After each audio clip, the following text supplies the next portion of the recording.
Okay, I have just left the resort and our first encounter is a bus on the wrong side of the road, stuck on the side. Oh no, that is not a good sign. Oh man, this is like rough conditions, folks. Dude, the road is, there's so much snow, and I think they only cleared maybe the other side. And now this side of me going down is like soupy and deep. I see how it can like pull you into the side. Man, that bus must have just like got pulled all the way to the other side of the road. Oh, this is like really bad conditions. Whoa, here comes the snowplow. Check this out.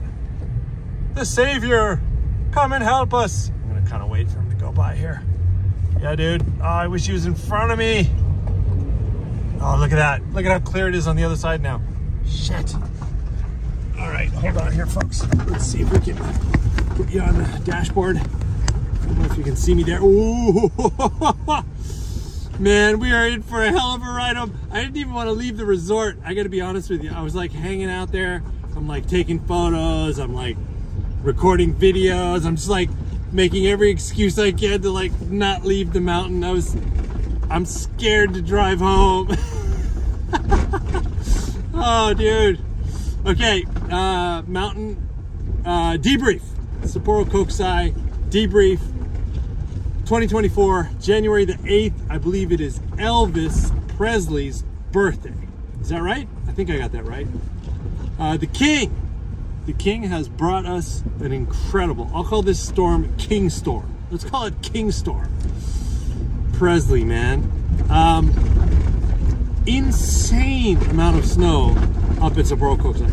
By far, one of the deepest days I have ever experienced. Oh man, here comes another bus. Oh shit. Good luck, dude. Good luck. Oh man. Wait till he gets up there and sees that bus on the wrong side of the road.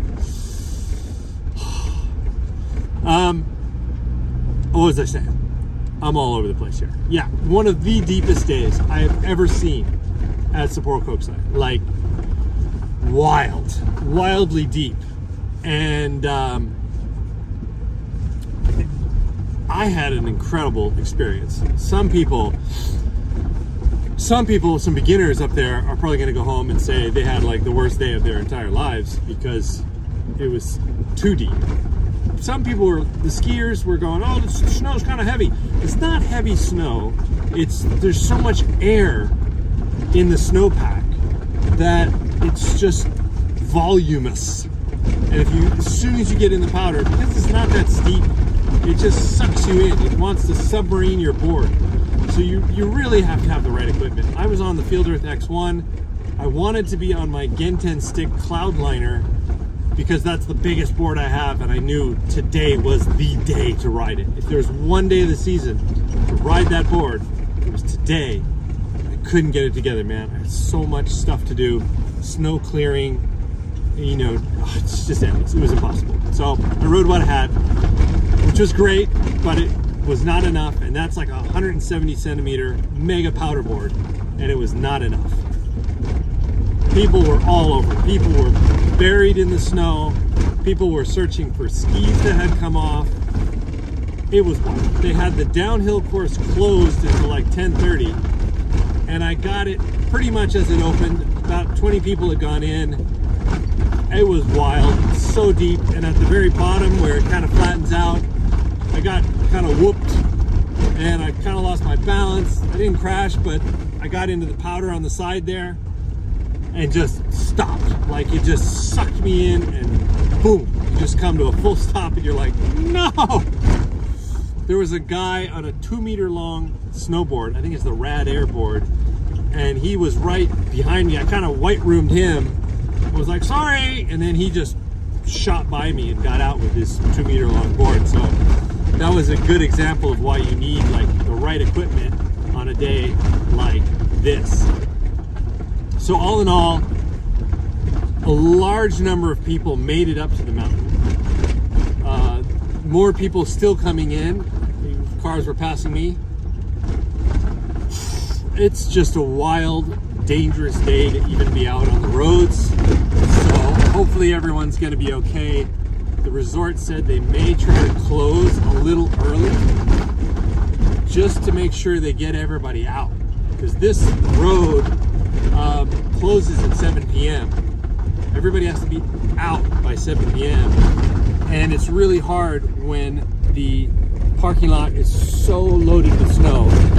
At the end of the day, even my car was buried after like 2.5 hours, 3 hours.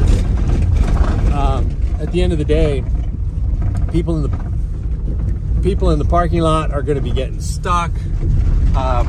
They're going to be pushing people, trying to get people out. It's going to be madness. So my advice is, you know, on days like this, be really prepared. And speaking from personal experience here, I realized that I have made a mistake as a Hokkaidian resident. I do not have a shovel in my car. I take that back. I have an avalanche shovel, a small avalanche shovel for backcountry use.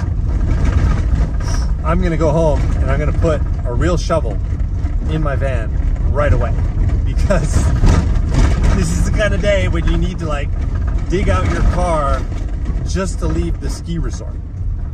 After a day of powder skiing, you get back to your car, you have to dig it out, just get out of your spot, man. That's how deep it's gonna be. And then this road, it's so nasty. Look at this. Oh, man, I feel like I should just wait for the snowplow to come through so the conditions would be a little better. Other than that, I saw Eero Ettila, famous Finnish snowboarder. He said he was just here on a bit of a trip, an influencer trip, probably cruising around to some ski resorts. His timing is impeccable, because he's going to get the deepest powder of the season probably right here. And that was good to see him. What else? Yeah, basically the energy level was extremely high. I shot a bunch of video. I'm going to try to put something together, but we'll see. We'll see what I can get out. And there's going to be a lot of snow digging, a lot of snow removal going on around my house for the next couple of days, along with the usual ridiculous level of work to do. So we'll see how we do. Thanks, and stay tuned. I'll be back with more mountain debriefs soon. And yeah, drive safe, everybody.